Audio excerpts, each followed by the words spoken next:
perdón. Listo. Ok, va. Pero bueno, muy seguramente, pues bueno, algunos de ustedes me conocen, otros no. La verdad es que yo he tenido pues la oportunidad y la gran bendición de estar un tiempo en la comunidad de GESET. Hice un intercambio en el 2015. También en la comunidad Jerusalén Ciudad Fiel en Ciudad de México, 2 años durante mi maestría. Y actualmente hago parte de la comunidad Alianza Eterna en Mérida, ¿verdad? Entonces, bueno, un saludo para todos los hermanos de estas comunidades y que he tenido la oportunidad de compartir, ¿verdad? Bueno, también muchas gracias a Ale por la introducción, la verdad muy retante, muy retante y en verdad siento una gran responsabilidad al mismo tiempo porque bueno, más que la receta mágica, yo diría que es un método, es un camino que nos propone específicamente San Juan Pablo II de cómo alcanzar la plenitud en el amor, la integración de la persona como un método para alcanzar la plenitud en el amor. Y es que él precisamente cuando era profesor de filosofía, sus estudiantes jóvenes le hacían preguntas precisamente acerca de, no tanto acerca de los dogmas de la fe, sino acerca de sí mismos, de su sexualidad, de sus sentimientos, de sus emociones. Y pues bueno, fue un papa que realmente nos dejó un gran legado en temas de sexualidad, de afectividad, y está principalmente plasmada a la luz de esta antropología que ya René nos estuvo comentando un poco. Sé que a veces estos temas pueden ser, empezar a entenderlos pueden ser un poco difícil, pero precisamente vamos a estarlos como revisando, ¿verdad? Una manera que para mí, que yo les recomiendo abrirse a este tipo de contenidos, es principalmente a través de la experiencia personal, porque todos somos personas, todos somos seres humanos, ¿verdad? Entonces, a través de nuestra propia experiencia, de hecho es el método que utiliza San Juan Pablo II, es el método de la experiencia, o sea, el método de cómo el ser humano se experimenta a sí mismo, ¿verdad? Y en ello encuentra esta antropología. Entonces, bueno, voy a compartir mi pantalla y por favor me confirman si la ven bien. ¿Se ve bien la pantalla? Ok, no se ve un documento de Word, ¿verdad? Solamente la presentación. Correcto. Perfecto. Listo, entonces, pues vámonos, ¿verdad? Entonces, bueno, temas a abordar para aprovechar este tiempo. Uno es, soy mi cuerpo. Segundo, es una armonía o una relación sana entre lo que es la afectividad, la inteligencia y la voluntad. Y esto nos va a ayudar poco a poco, nos va a ir llevando a este tema de la integración de la persona a la luz del amor. Poco a poco vamos a ir entendiendo qué es esto de la integración. Yo la verdad trato de ser una persona como metódica, pedagógica, entonces espero que les ayude a la comprensión, ¿verdad? Entonces, bueno, soy mi cuerpo, ¿verdad? Entonces, hagámonos esta pregunta, cada uno. ¿Tengo un cuerpo o soy mi cuerpo? O sea, hagámonos esta pregunta. Y la verdad es que independientemente de lo que nosotros pensemos, en nuestra sociedad estamos muy acostumbrados a decir yo tengo un cuerpo. De hecho, a todos nos pasa. Digo, pues decimos, pues es que tienes un cuerpo o tengo un cuerpo, ¿verdad? Pero vamos a ver qué implicaciones y qué diferencia hay entre decir tengo un cuerpo a decir soy mi cuerpo. Entonces, tengo un cuerpo. Entonces, decir que tengo un cuerpo es ver el cuerpo como una cosa o como una posesión. Deme un segundo. Aquí, ya. Listo. Entonces, así como cuando digo tengo ¿qué posesión tengo? ¿Qué posesión tienen ustedes? Bueno, tengo una casa, tengo un carro, tengo una camisa, ¿verdad? Entonces, esa es una manera de ver el cuerpo. Vamos a ver después qué implicaciones tienen eso. Segundo, el cuerpo como herramienta, ¿no? Pues bueno, mi cuerpo pues me sirve para chambear, me sirve para hacer muchas cosas, ¿no? O sea, ¿qué hago con mi cuerpo, verdad? Pero entonces, es el tener, y esto es algo que lo vamos a ver, de cómo se ve reflejado en la sociedad actual, conlleva una instrumentalización del cuerpo. ¿Qué significa eso? A tratar el cuerpo como cosa, ya vimos la diferencia entre cosa y persona con René, y no como persona, ¿verdad? O tratar el cuerpo como un medio y no bajo la dignidad que implica el ser humano. Entonces, eso eso lo vamos a ver un poco en la sociedad actual. Entonces, el cuerpo en la sociedad actual. Entonces, vemos claramente que hay concepciones muy erróneas a la luz a la luz de la antropología cristiana de nuestra fe acerca del cuerpo. Entonces, el cuerpo como idolatría, ¿verdad? O sea, lo es todo, ¿verdad? Mantener el cuerpo bien, ¿verdad? Como Dios, el cuerpo. El cuerpo como objeto de placer, nuevamente, o sea, como un medio, o sea, el cuerpo es un medio para obtener placer. La ideología de género, que este va a ser un tema en el desarrollo de este curso, en la próxima sesión que vamos a tener. Vamos a analizar, vamos a discernir a la luz de esta antropología, estas corrientes ideológicas que tanto nos acechan, ¿verdad? Entonces aquí no vamos a entrar en profundidad en ellos, pero sí esta idea básica. En la ideología de género, el cuerpo es visto como un dato biológico, es mera biología, es algo intrascendente para la identidad de la persona. Como es algo intrascendente, como es un mero dato, entonces yo lo puedo transformar, ¿verdad? Entonces, todo eso, además, hermanos, pues debemos reconocer porque esto la iglesia lo ha hablado, pero igual hay muchas corrientes dentro de la misma iglesia, nos ha llevado a veces tener una visión negativa e infravalorada del cuerpo. O sea, como el cuerpo como la carne, como igual a concupiscencia, ¿verdad? O sea, entonces esto es una visión que no comprende al ser humano en su unidad de cuerpo y alma. Entonces, soy mi cuerpo. Entonces, ¿qué implicaciones tiene decir soy mi cuerpo? ¿Ya? En mi vida, en mi existencia, en mi manera de relacionarme. Porque es que el cuerpo es el que me permite hacer parte de este mundo, me permite sentir, ¿verdad? Entonces, ¿qué implicaciones tiene decir yo soy mi cuerpo? Cada vez que yo realizo una acción, cada vez que un joven, si empieza a interiorizar, si el joven entiende el cuerpo como algo, como una posesión, o lo entiende como parte de su identidad, como yo soy mi cuerpo, pues tiene unas implicaciones muy diferentes. Entonces, la persona es una unidad sustancial entre cuerpo y alma. Esto nos lo dice Santo Tomás de Aquino, ¿verdad? Y a partir de ahí surge la antropología cristiana, ¿no? Entonces, nuestro cuerpo no es algo, no es una posesión, no es una herramienta. Mi cuerpo es personal. Forma parte de la definición más íntima de mi identidad. Y esto, poco a poco vamos a ver el trasfondo que tiene en el tema, por ejemplo, de la sexualidad o en las relaciones personales. ¿Cómo me relaciono yo con el cuerpo del otro? ¿Cómo lo trato? ¿Lo trato como cosa? ¿Lo trato como instrumento? ¿Lo trato como medio? ¿Lo trato como persona? ¿Cómo yo actúo con mi cuerpo, verdad? Entonces, el cuerpo, Dios a través del cuerpo nos da señales. Ay, nos da ciertas señales. Y esas señales son, primero, que nuestro cuerpo es digno, ¿verdad? Porque hace parte de nuestra persona. Tiene una dignidad altísima. Inclusive pueden ir pensando en esto, en esas preguntas que hacen los jóvenes, porque desde eso lo podemos hablar desde un lenguaje cristiano o lo podemos hablar desde un lenguaje totalmente humano. El cuerpo de la persona es digno, ¿verdad? Apertura, ¿qué significa eso? Que ya René nos comentaba un poquito. Apertura nos implica que nosotros estamos abiertos a los demás, estamos abiertos a Dios. Y eso, Dios a través del cuerpo nos indica que estamos llamados a salir de nosotros mismos, ¿verdad? No creemos en una visión individualista del ser humano, sino que el cuerpo mismo, toda su fisionomía nos indica que estamos dados hacia lo exterior, hacia los demás. Y eso mismo nos indica una apertura hacia Dios.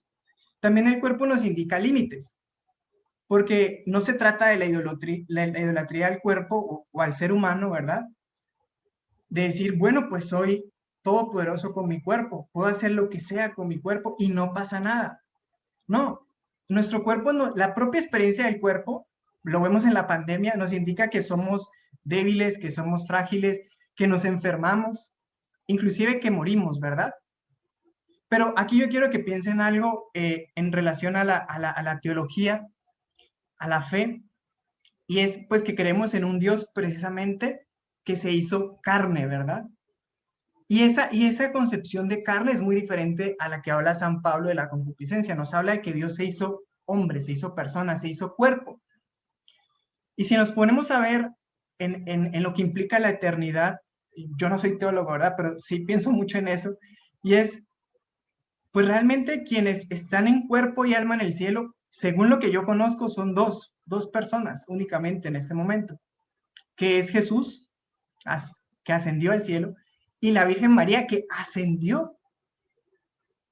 Entonces vemos la importancia del cuerpo, ¿verdad? Porque también cada domingo en el credo decimos, creo en la resurrección de la carne. Entonces, con esa antropología, con esta teología, que es la que nos enseña San Juan Pablo II, pues podemos entender la importancia del cuerpo, el valor del cuerpo, pero sobre todo que el cuerpo hace parte de mi identidad, que soy mi cuerpo. Yo quiero que cada uno, en serio, en este momento se diga a sí mismo y se piense, yo soy mi cuerpo. Y, y empiece a ver la vida de esa manera. En mi caso, me transformó completamente. Más adelante contaré un poquito más sobre eso. Entonces, estas son las indicaciones del cuerpo, ¿verdad? Vamos avanzando. Armonía entre afectividad, inteligencia y voluntad. Entonces, soy un ser afectivo, ¿ya? ¿Qué implicaciones tiene eso? Que nuestro cuerpo, nuestra persona, pero lo vemos mucho en nuestro cuerpo, es susceptible a ser afectado. Eso significa afectividad, que somos susceptibles de ser afectados cuando nos relacionamos con los demás, cuando experimentamos la vida, cuando experimentamos las cosas. Somos seres que nos afectamos, ¿verdad? Y la afectividad refiere al mundo de las emociones, de los sentimientos, de las pasiones y de los estados de ánimo. No podemos profundizar eso ahorita, ¿verdad? Es un tema completamente profundo. Pero lo que queremos saber es que la afectividad es un regalo de Dios, y eso ahorita vamos a reflexionar un poco más en eso. Es algo dado por Dios, porque si nosotros creemos en el Dios hecho hombre, en el Dios hecho carne, sabemos que Jesús redimió y nos muestra quiénes somos a partir de su humanidad. Entonces, esto es muy importante porque entonces las emociones no son un enemigo. Ahorita vamos a hablar, a profundizar más en eso. Pero, aquí viene un pero, es que sí requiere ser educada e integrada, que es a lo que vamos a llegar más adelante. Entonces, la afectividad en la sociedad actual. Entonces, efectivamente, y yo creo que esto lo vemos mucho en la enseñanza comunitaria, se nos habla muy claramente acerca de eso, pues que estamos en una sociedad que respecto a la afectividad hay una postura sentimentalista, es decir, hay una dependencia incontrolada de los sentimientos. O sea, mi vida depende de cómo me siento. Y pues bueno, ahí ya estamos en un problema, ¿verdad? Ya hemos escuchado sobre esto. El emotivismo. Entonces, seguir ciegamente las tendencias sensibles, perdón, que son visiones erróneas a la luz de esta antropología de las emociones.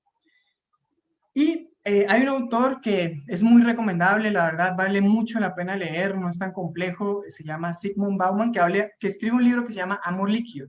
Y él nos habla, es un filósofo, no es cristiano, y él habla de cómo esta sociedad vive bajo una sociedad líquida, y eso se ve reflejado en un amor líquido, que es falto de compromiso, falto de solidez, centrado en el placer y en la cultura del descarte. Este concepto de cultura del descarte nos lo habla el Papa Francisco, ¿verdad? Que es utilizar a la persona como objeto, como si fuera un producto, como podemos hablar claramente, por ejemplo, el Tinder, ¿no? Es el mercado, es el catálogo del ser humano, ¿no? Entonces puedo escoger, puedo descartar, puedo ver, puedo esto, ni hablar de la pornografía, ¿verdad? También. Entonces, eso tiene un impacto no solamente en el que usa la aplicación o en el que consume pornografía, eso tiene un impacto social que nos lleva a tratarnos como objetos, ¿verdad? Y vuelvo al mismo tema del cuerpo. A nosotros en la iglesia, muchas veces esto, yo digo que con una justa razón, nos ha llevado a tener una visión negativa e infravalorada de la afectividad. ¿Por qué? Porque pues el mundo nos avasalla, ¿verdad? Porque el mundo, ahora sí que pues sabemos quién es el príncipe de este mundo y a través de los medios de comunicación y a través de Netflix y a través de todo, nos venden estas propuestas de persona y de afectividad. Entonces, ¿cuál es el problema de todo esto? Que tanto en la sociedad y ahora sí, también en la iglesia, y eso es una necesidad clara a nivel del clero, a nivel de la vida consagrada, a nivel del matrimonio, a nivel de todo toda la sociedad, vivimos en un analfabetismo afectivo. ¿Qué eso qué implica? Pues que no conozco mis emociones, no conozco cómo reacciono, no puedo comprender mis reacciones emocionales y las de los demás. No sé cómo regular las emociones, digamos que esto ya de regular, ya nos habla más de una herramienta en psicología que se va a integrar a este concepto de integración de la persona. Y finalmente no podemos conducir nuestras emociones, ¿verdad? Hacia los valores y hacia fines trascendentales. Entonces, eso es un poco el panorama, ¿verdad? Entonces, vamos hacia... Denme un segundo. Ya. Bueno, espero que vayamos bien y claro hasta aquí.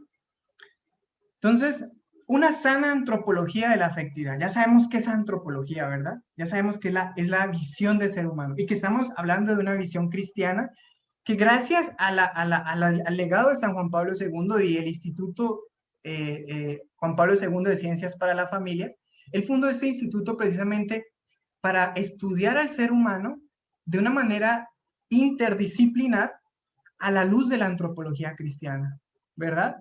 Entonces, en esto, pues debemos entender, como seguramente lo sabemos, pero que esta es la base de esta antropología también de la afectividad, es que la persona es un ser social.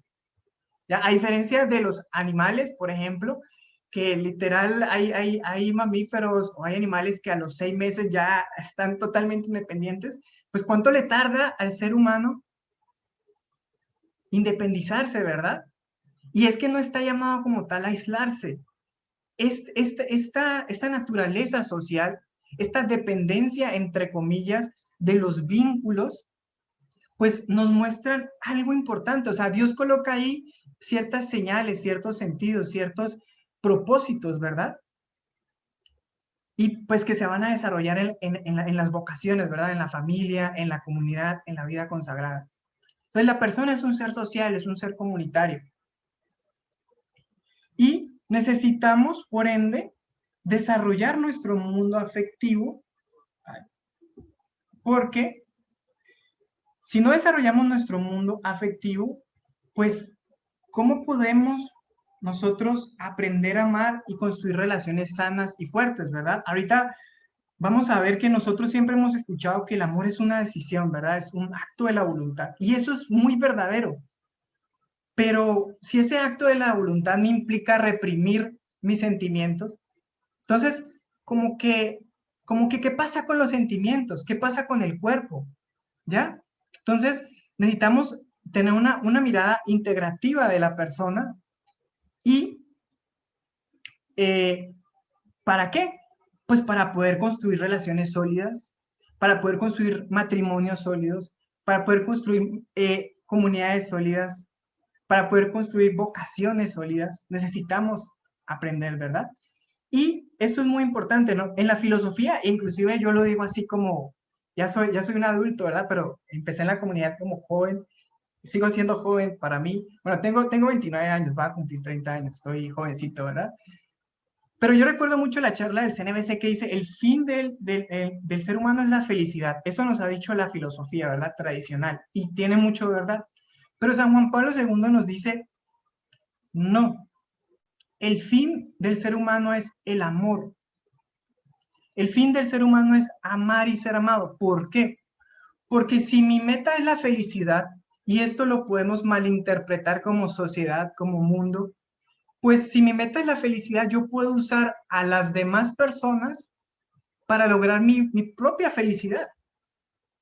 Mientras que el hombre tiene un anhelo profundo que está en lo más, está instaurado en lo más profundo de todo su ser, de toda su persona, un anhelo profundo de amor, de comunión con Dios. Entonces, por eso su llamado, su finalidad es el amor. En el amor, en el amor con el otro, en el amor con Dios, encontramos nuestra felicidad como una consecuencia. Entonces, bueno, esto a mí me parece bellísimo, ¿no? Muy bien. Ahora, madurez afectiva, porque recordemos que este apartado nos hablaba de la armonía entre la afectividad, inteligencia y voluntad. Entonces, la afectividad necesita ser integrada con la inteligencia y con la voluntad, para que podamos, voy a decir esto de manera pausada, amar libremente el bien verdadero. Ahorita voy a tratar un poquito de explicar estas nociones, que tampoco soy filósofo, ¿verdad? Pero a mí me llama mucho la atención. Y es, bueno, el Señor nos ha dado facultades. Y aquí podemos ver un poco más en la práctica lo que nos hablaba René, las diferentes dimensiones, ¿verdad? Del cuerpo, del alma y del espíritu. Entonces, el Señor nos ha dado una inteligencia, ¿verdad? Y en la filosofía y en el cristianismo se le ha considerado al hombre como un ser racional, espiritual, porque a través de la inteligencia podemos conocer la verdad, ¿verdad? ¿Qué es la verdad? Se puede entender de muchas maneras, ¿no? Como la verdad como Cristo, pero en filosofía se le entiende como una adecuada relación entre lo que yo pienso y mi realidad. Eso es una noción de verdad. O poder distinguir, poder reflexionar, poder discernir entre los diferentes bienes que se me presentan. Y ahí ya nos vamos más hacia el lado de la voluntad. Ahorita les voy. Pero entonces necesitamos formar en nuestros jóvenes en la inteligencia, en el sentido de tener criterio respecto a la sociedad, tener criterio sobre su propia antropología, sobre su propia capacidad, sus propias facultades que Dios nos ha regalado, para poder discernir la realidad, para poder discernir su vida, para poder discernir la sociedad. Tenemos voluntad, que la voluntad nos da la capacidad de querer algo, no como sentimiento, sino de querer algo, ¿verdad? Y de elegir. La voluntad libre nos permite elegir entre todos los bienes que se me presentan. Más adelante voy a dar un ejemplo sobre esto, práctico. El mayor bien, el bien mayor. ¿Cuál es el mayor bien entre las opciones que yo tengo? ¿Qué me hace mayor bien a mí? ¿Qué me hace mayor bien al otro? Y eso, pues, es tener fortaleza, ¿verdad?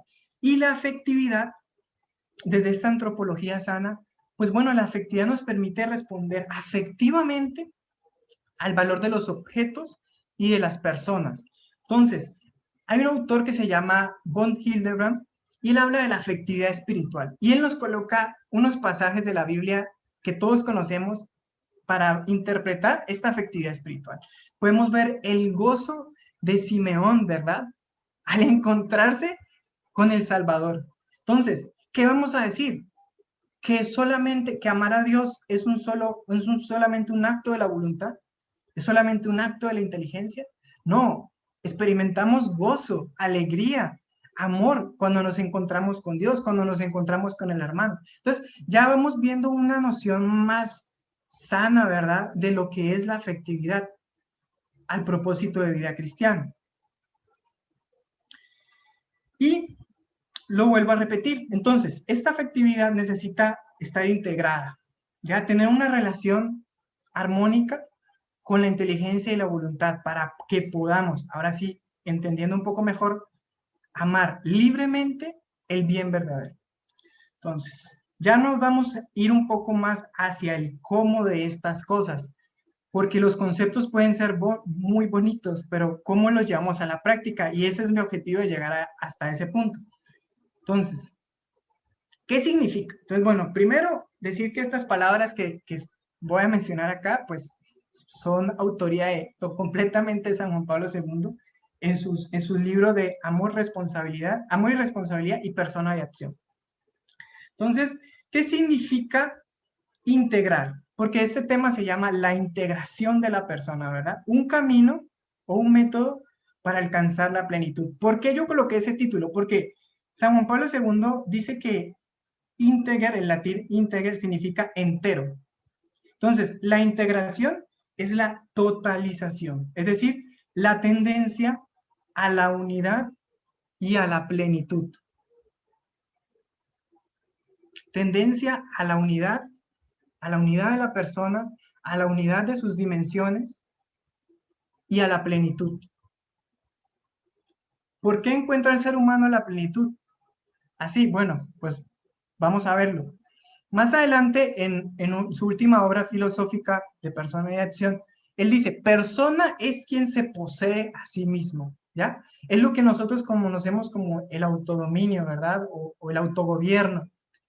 Y uno se puede preguntar, bueno, hay gente inclusive que dice, críticos de San Juan Pablo que dicen, no, es que él es un individualista. Tenemos que preguntarnos, ¿por qué, o más bien, para qué yo debo poseerme a mí mismo? ¿Para qué debo gobernarme?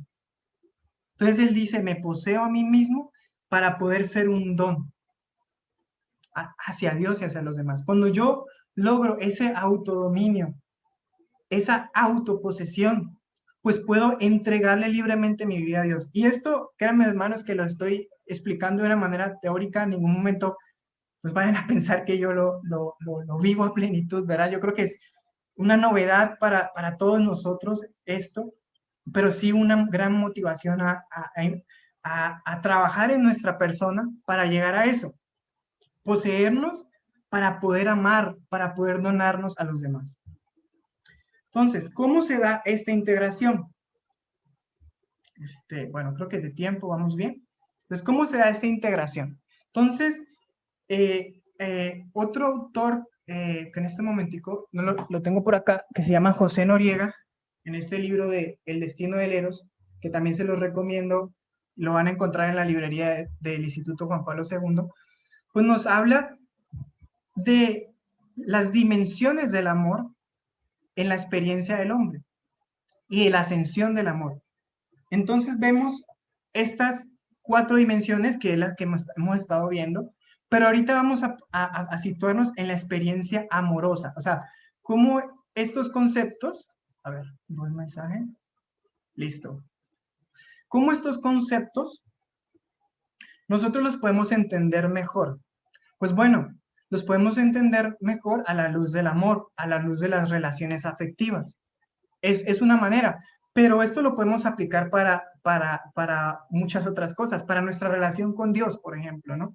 Entonces, vamos a hablar en este momento de la experiencia amorosa entre un hombre y una mujer, que puede ser 2 jóvenes o que pueden ser ya 2 adultos en el matrimonio, ¿no? O sea, no, que quisiera aclarar que es como el propósito del amor, a lo que Dios nos llama a través del amor, a través de nuestra persona, ¿verdad?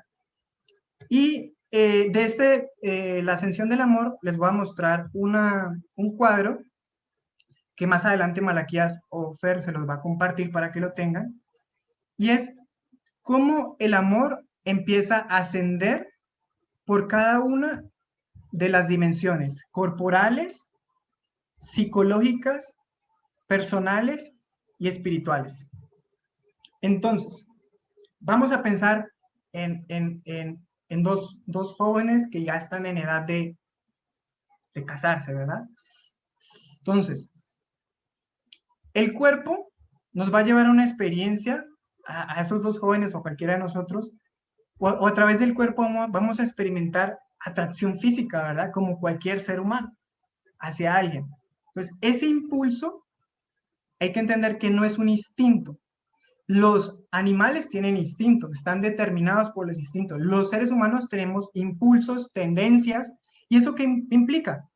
Que gracias a nuestras facultades espirituales, la inteligencia, la voluntad, podemos dominarlos, podemos educarlos, ¿verdad? Entonces, esa atracción física no es un instinto, es un impulso, que por sí misma no tiene en cuenta a la otra persona, es decir, es egoísta, tiene como centro al yo.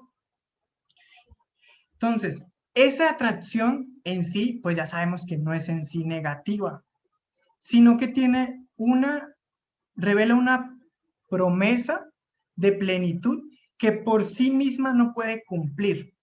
O sea, esa atracción que todos experimentamos, a través de eso Dios nos está indicando que hay una promesa mayor. Y esa promesa mayor es ese anhelo de comunión, ese anhelo de amor con Él y con las otras personas. Entonces, ¿qué facultades intervienen ahí? El conocimiento sensible y es una dimensión impulsiva, ¿verdad? Después, en este camino de ascensión del amor, pues se involucra también la afectividad. Esto no se da de manera, se puede dar de manera temporal, o sea, por momentos, ¿verdad? Pero en sí no somos seres fragmentados, o sea, siempre estamos en nuestras relaciones, en nuestras acciones, siempre estamos totalmente. Cuando alabamos a Dios, lo hacemos con nuestro cuerpo, con nuestra alma y con nuestro espíritu, ¿verdad? Entonces, bueno, pero sí nos implica cierta finalidad. Entonces, esta dimensión psicológica afectiva, que es donde entra la afectividad, entonces, ese joven experimenta enamoramiento, gusto, ¿verdad? Entonces, ya no es solamente una atracción física, sino que hay una conmoción afectiva en el interior de mi persona, ¿verdad? Claramente es una atracción más profunda y mucho más humana que la mera atracción física, ¿verdad? Entonces, ¿qué pasa? Que entonces la atracción física no es que deba ser pues completamente descartada en ese sentido, sino que más bien debe ser integrada a estas otras dimensiones. Entonces, ¿pero qué nos indica? ¿Qué nos indica la antropología de la persona y la antropología del amor? Que los sentimientos por sí solos pueden llegar a ser ciegos a la persona, ¿verdad? O sea, sabemos, yo creo que todos en algún momento lo hemos experimentado, que cuando estamos enamorados, idealizamos, negamos mucha información de la otra persona y al mismo tiempo las emociones fluctúan, son de naturaleza fluctuante, entonces puede ser ciegos al valor de la persona. ¿Por qué? Porque si yo me baso mi amor hacia esa otra persona, pues meramente por mi atracción física o por mis sentimientos, pues sabemos que los matrimonios nos pueden dar toda la cátedra de que no es posible, ¿verdad? No se puede sostener el amor, ¿verdad? Entonces, definitivamente con esta dimensión, no se llega todavía a una madurez del amor. Aquí se ve implicada la memoria, ¿verdad? De pensar a la persona, de recordarla, y la dimensión emotiva. Después viene la dimensión personal. ¿Ya? ¿Cuál es el acto de la dimensión personal? El del corporal, pues es la atracción, ¿verdad? O la sensación física. El del afectivo o psicológico, pues es el enamoramiento, el gusto. El acto de la dimensión personal es afirmar el valor de la persona, ¿verdad? Ya hemos entendido a través de este curso un poco cuál es ese valor de la persona, cuál es ese valor como hijo de Dios, o desde los derechos humanos, cuál es la dignidad del otro, ¿verdad? Los argumentos que los jóvenes necesitan sin ni siquiera mencionar la iglesia. Entonces, se llega a amar, en esta dimensión se llega a amar a la persona no solo por las cualidades o por las reacciones emocionales que me generan porque van a fluctuar, sino que se reconoce que ese ser humano, y esto nos lo decía René, y esto lo podemos ver tanto en el mundo de la relación de pareja, pero también lo podemos ver en nuestras relaciones como hermanos, en nuestras relaciones de amistad, en nuestras relaciones como hermanos de vida consagrada, ¿verdad? Se reconoce que el otro es una persona única e irreemplazable. Su valor es altísimo por ser imagen y semejanza de Dios. Y reconozco que hemos dicho, afirmo su persona con sus cualidades y sus defectos, ¿no? ¿Verdad? Es un amor mucho más maduro. Entonces, amar en los días buenos y en los días malos, ¿verdad? Incorpora la atracción física y la afectividad. Esto es súper importante que lo vayamos captando, ¿verdad? Al principio, Ale nos decía, ¿cómo no reprimirme? Es que me están reprimiendo, es que me estoy reprimiendo. Bueno, hay que integrar estos afectos. Después de esto vamos a ver un caso de dos jóvenes y yo creo que lo vamos a poder entender un poco más. Entonces me voy a acelerar un poquito para llegar a eso. Entonces, incorpora la atracción física y la afectividad, pero hace madurar el amor en una esfera más sólida y más profunda.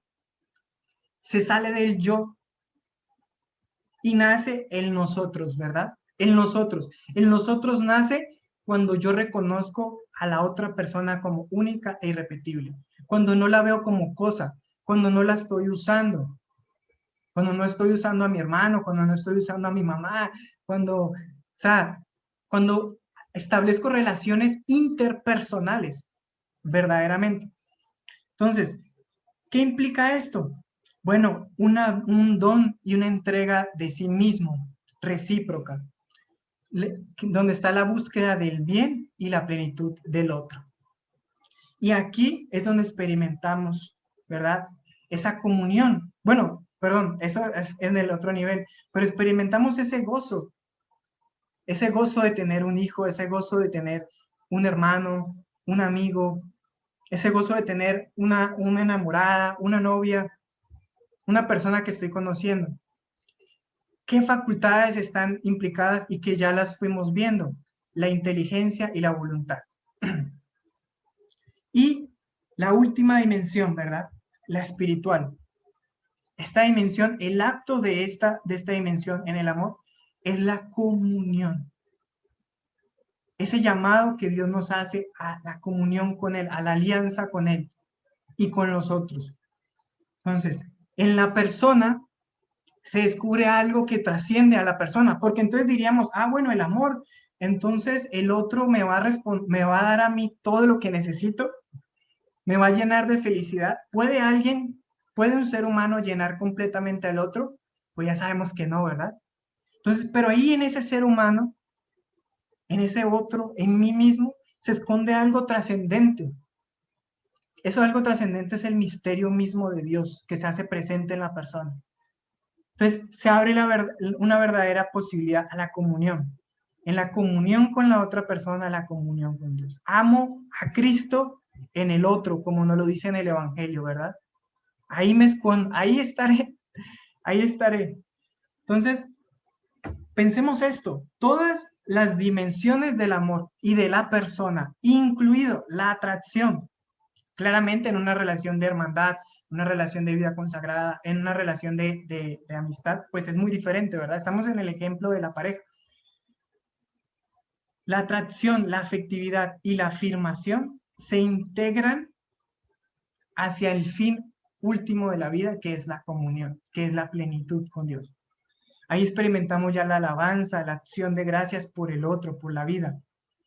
Y la tarea de la persona, que era lo que estaba un poco en la introducción, la tarea de todos nosotros, la tarea de los jóvenes, la tarea de nuestra formación, esta es una invitación, es a integrar todas estas dimensiones a un dinamismo, a un movimiento más amplio.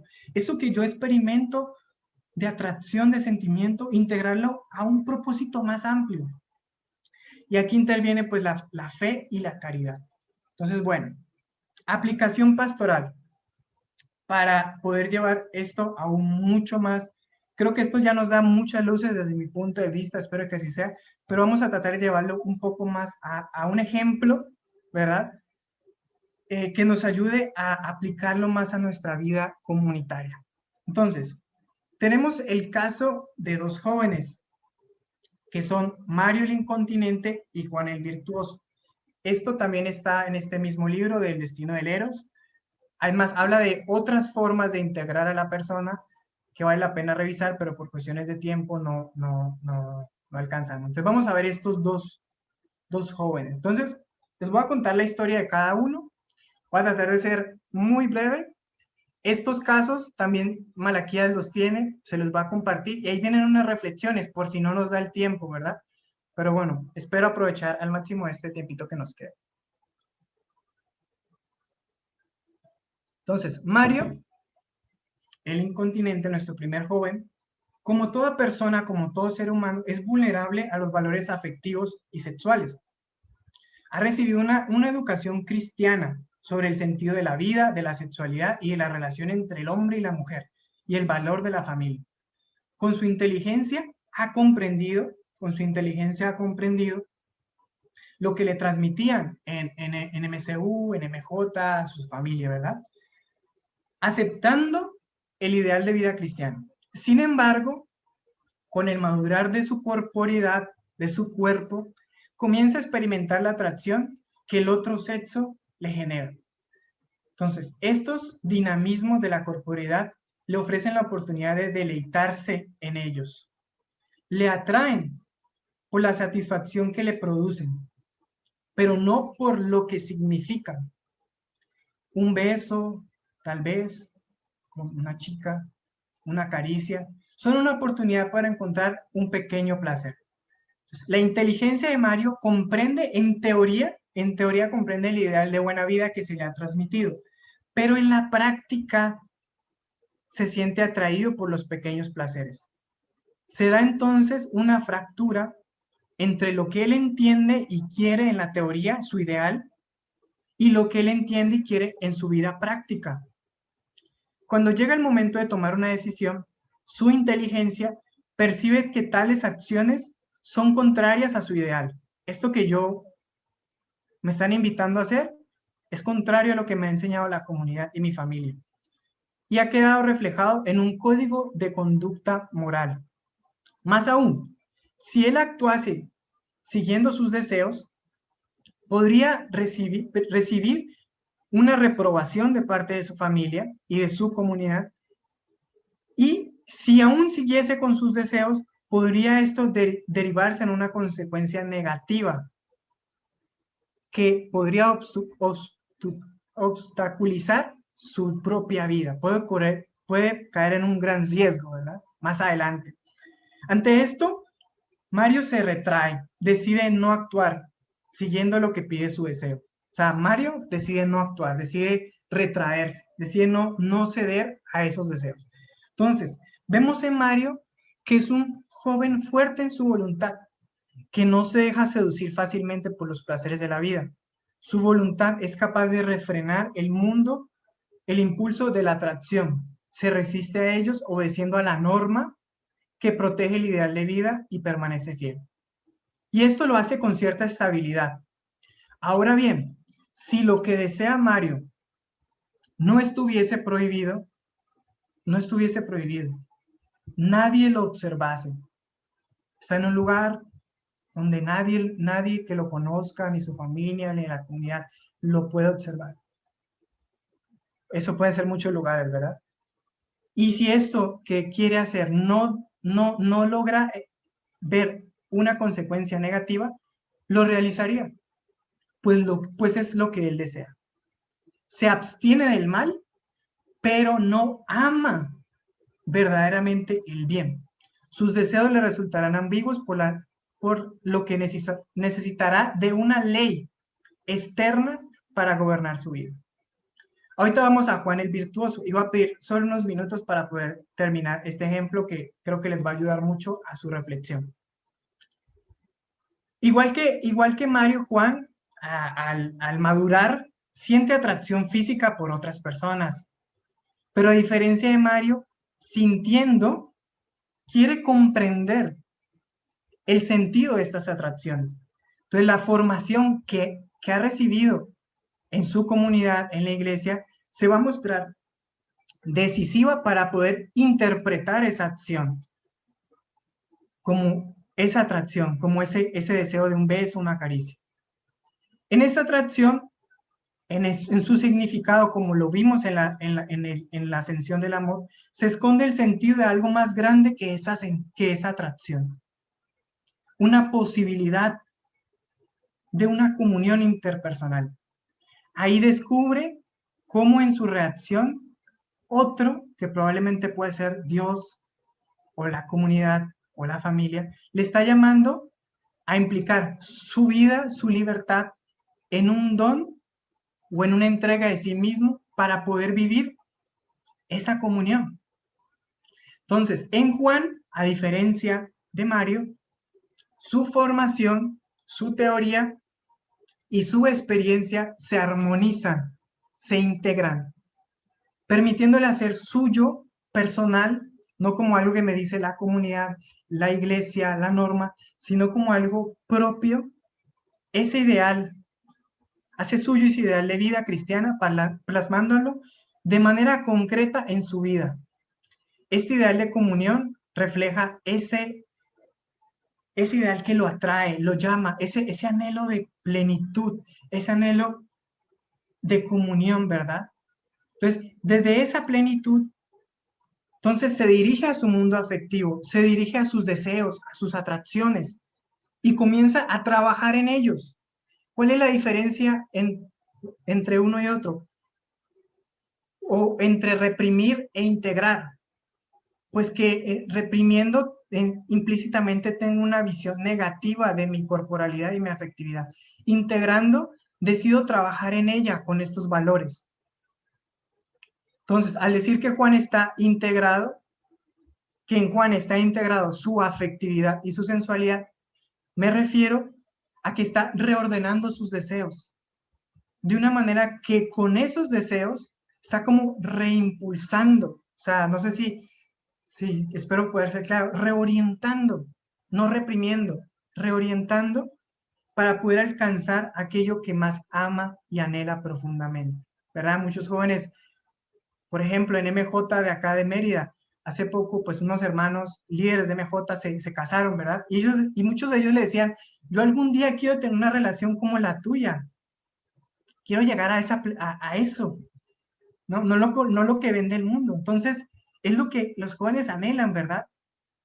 Entonces, ha logrado integrar el deseo de un bien particular, que es un beso, una caricia, es un bien particular, en el deseo del bien verdadero, ¿verdad? Que es Dios, que es la plenitud.